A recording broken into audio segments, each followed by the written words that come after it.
আসসালামু আলাইকুম ও রহমতুল্লাহ। প্রিয় বন্ধুগণ, আমি রাজু আহমেদ।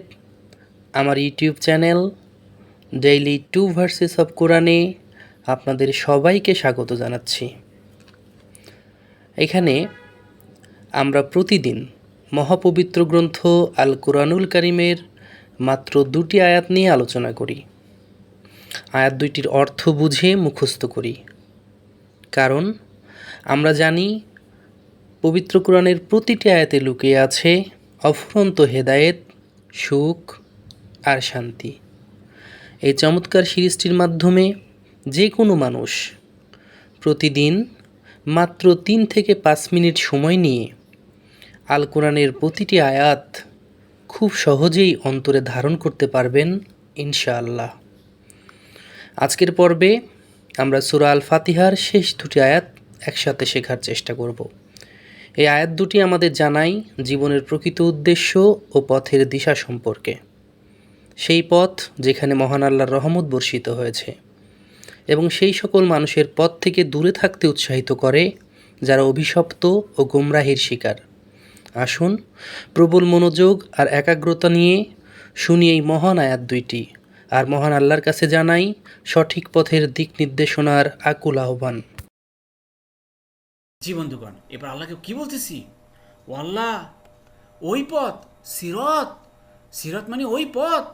আল্লাহ জিনা, আল্লাহ জিনা মানে যাদের, আল্লাহ জিনা ভাই যাদের প্লুরাল, আর এক সিঙ্গুলার হবে ভাই আল্লাহ জি। আল্লাহ জি মানে জিনি, আর আল্লাহ জিনা মানে যারা বা যাদের, যাদের কি করেছেন আন আমতা, মূল শব্দ হচ্ছে নিয়ামত, মূল শব্দ নিয়ামত, নুন আইন মিম মানে নিয়ামত। তা আন আম, আন আম না মানে নিয়ামত দিয়েছেন, তা মানে আপনি, তা মানে ভাই আপনি। তা আন আমতা আপনি নিয়ামত দিয়েছেন, আপনি অনুগ্রহ করেছেন, দয়া করেছেন। তা আমি দয়া করেছি কী হবে ভাই? আন আমতু, আমি দয়া করেছি, ঠিক আছে, ঠিক আছে। আন আমনা আমরা, আন আমরা, আমরা নিয়ামত দিয়েছি। আন আমনা আমরা নিয়ামত দিয়েছি, তাই আন আমতা আপনি নিয়ামত দিয়েছেন। আল্লাহ সেই পথ, যে পথে যাদেরকে আপনি নিয়ামতে ভরপুর করে দিয়েছেন। আলা মানে উপরে, হিম মানে তাদের। আলা মানে উপরে ভাই, হিম মানে তাদের। এই যে দেখেন হিম, হা এই যে হুম বা হিম, হুম বা হিম চলে আসে। আলাই হিম মানে তাদের উপরে, তা তোমার উপরে, তোমাদের উপরে আলাইকুম, আমাদের উপরে আলাইনা, আলাইনা মানে আমাদের উপরে, ঠিক আছে। তোমার উপরে আলাইকা, তোমার উপর আলাইকা, এইভাবে দেখুন। তো আলাইহিম তাদের উপরে। ও আল্লাহ সেই পথ, যেই পথে আপনি যাদের উপরে নিয়ামতে ভরপুর করে দিয়েছেন, যাদের উপরে আপনি দয়া করেছেন, অনুগ্রহ করেছেন।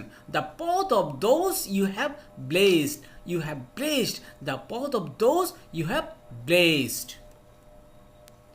জি বন্ধুগণ, দেখুন আমরা প্রায় শেষে চলে আসছি।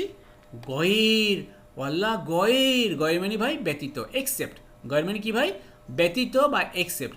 গয়ের কয়েকটা আরবি ভাই আমরা ইল্লা, ইল্লা মানেও ব্যতীত বা এক্সেপ্ট। আবার দুনি, দুনি মানেও ব্যতীত বা এক্সেপ্ট।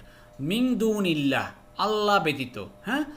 তারপরে ইল্লাল্লাহ, আল্লাহ ব্যতীত। তা গয়ের মানে ব্যতীত, কিসের? আল মাকদুব, মাকদুব হয়ে গেছে, আপনি রাগ হয়ে গেছেন, আপনার ক্রোধ হয়ে গেছে, আপনি অভিসম্পাত করেছেন।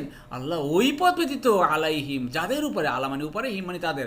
হে আল্লাহ, যাদের উপরে আপনি রাগান্বিত হয়েছেন, ক্রোধ হয়ে করেছেন, অভিসম্পাত করেছেন, সেই পথ ব্যতীত আল্লাহ, সেই পথে আপনাদেরকে আমাদেরকে গাইড করবেন না। ওয়ালা আর না দলিন, যারা মিসগাইডেড হয়ে গেছেন, মিসগাইডেড হয়ে গেছে, পথভ্রষ্ট হয়ে গেছে, সেই পথে না আল্লাহ আমাদেরকে, সেই পথে আমাদেরকে পরিচালিত করবেন না। কত সুন্দর দোয়া বন্ধুগণ, চিন্তা করেন, এই দোয়া কি আপনি বানিয়েছেন? এই দোয়া আল্লাহ তৈরি করে দিয়েছে আল্লাহর কাছে অ্যাপ্লিকেশন করার জন্য, দোয়া করার জন্য। এভাবে আপনি আল্লাহর কাছে দরখাস্ত করবেন, আল্লাহ আপনার দরখাস্ত কবুল করবেন। সুবহানাল্লাহ, আল্লাহ কত দয়াবান, আমাদেরকে এই দরখাস্ত করা শিখিয়ে দিয়েছেন। সুবহানাল্লাহ। Not of those against whom there is anger, not of those who are misguided. সুবহানাল্লাহ। আলহামদুলিল্লাহ। প্রিয় বন্ধুগণ, মহাগ্রন্থ আল কোরআন আমাদের জীবনের এক পরম দিশারি, যা আমাদের সঠিক পথের সন্ধান দেয়। হে আল্লাহ, আমাদেরকে আজকের আলোচিত 2টি আয়াতের মর্মার্থ উপলব্ধি করার তৌফিক দান করুন, আমাদের সঠিক পথ প্রদর্শন করুন এবং আমাদের ঈমানকে মজবুত করুন। আল্লাহুম্মা আমিন। বন্ধুগণ, আমাদের চ্যানেল ডেইলি 2 ভার্সেস অব কোরআনের সাথেই থাকুন। প্রতিদিন ধারাবাহিকভাবে আল কোরআনের নতুন 2টি আয়াত নিয়ে আমরা আসবো আপনার কাছে, যেন আমরা সবাই একসাথে কোরআনের আলোয় আলোকিত হতে পারি। আপনি যদি আমার এই উদ্যোগটি পছন্দ করে থাকেন, তাহলে চ্যানেলটি সাবস্ক্রাইব করুন এবং আপনার পরিবার ও প্রিয়জনের সাথে শেয়ার করুন, যেন একসাথে সবাই আল কোরআনের ছোঁয়ায় আত্মার প্রশান্তি লাভ করতে পারে।